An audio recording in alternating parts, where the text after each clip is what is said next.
Ayun mga kabady, magandang umaga sa ating lahat. Eto, meron na naman tayong bagong dating na Toyota Hi-Ace Commuter mga kabady. 2015 model naman. Check natin yung kanyang windshield mga kabady. Wala siyang conduction sticker at laminated na yung kanyang salamin.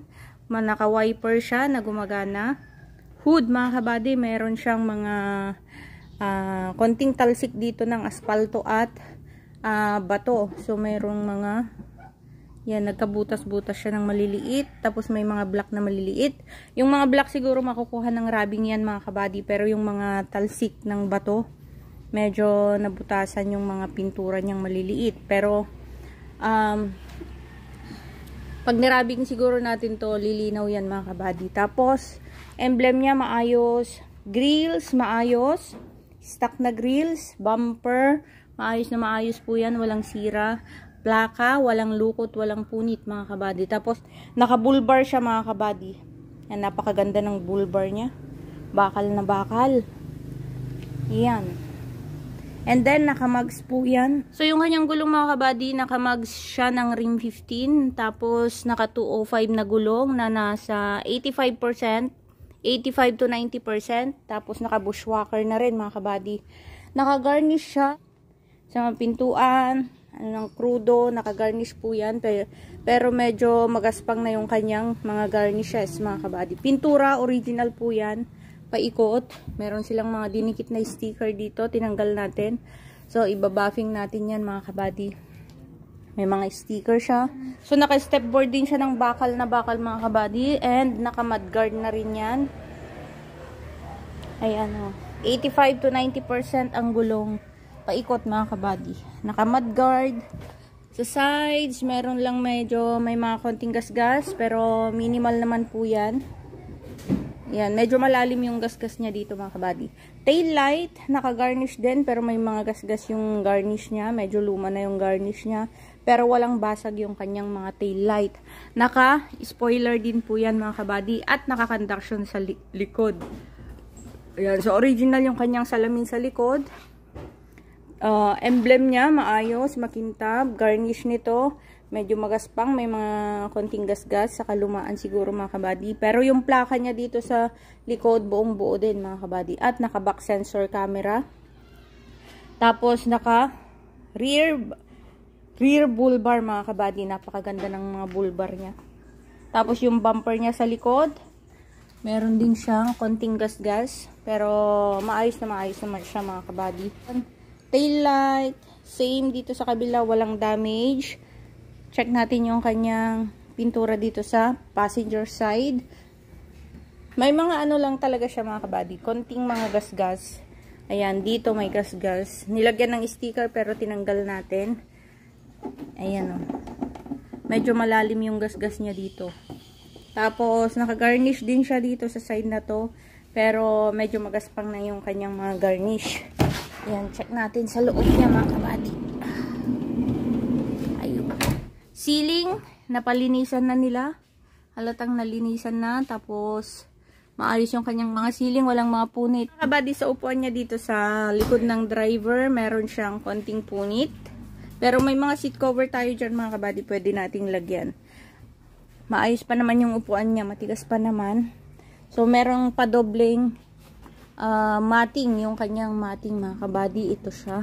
Pero maayos, kaya maayos yung kanyang pinakaunang mating. Original na mating. Yan. So, ito na yung pinakamating niya mga kabady, black. Pinalitan nila ng black. Tapos, apakan, may mga gasgas mga kabady. Check natin dito sa harapan. So, yung kanyang harap, passenger side na pintuan mga kabady, ito siya. Walang mga gasgas. Ay, maayos na maayos siya. Tapos, mga door handles niya. Yan. Mga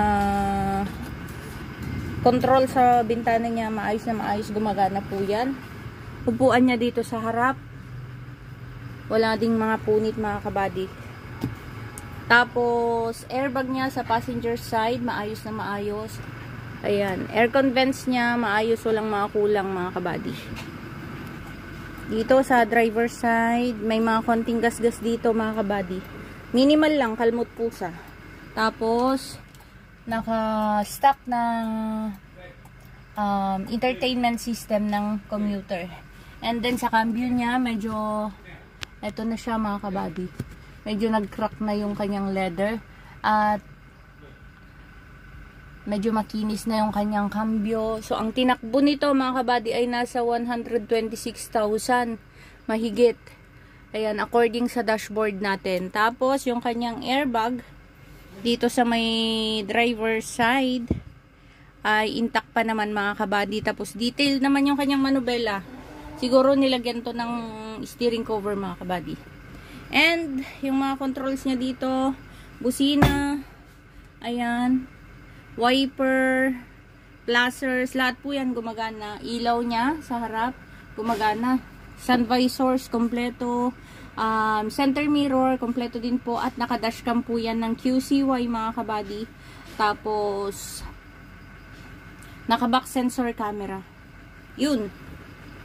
Takbo niya, tapos yung makina mga kabady, maayos na maayos. Maayos humatak. Maayos ang makina. Napaka-kondisyon pa ng makina. Aircon nito, napakalamig din mga kabady. Yun. So, bibiyahe tayo, kaya pinakapyawan lang natin. Kaya kung naghahanap kayo mga kabady ng ganitong sasakyan, ito ay 2015 model na Hi-Ace commuter, puti.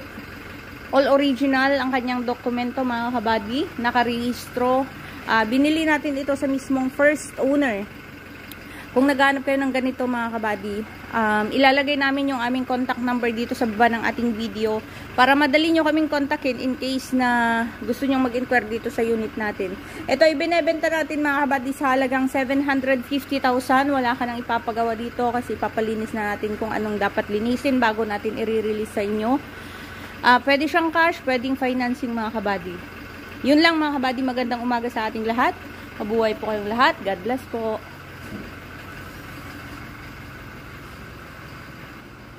2019.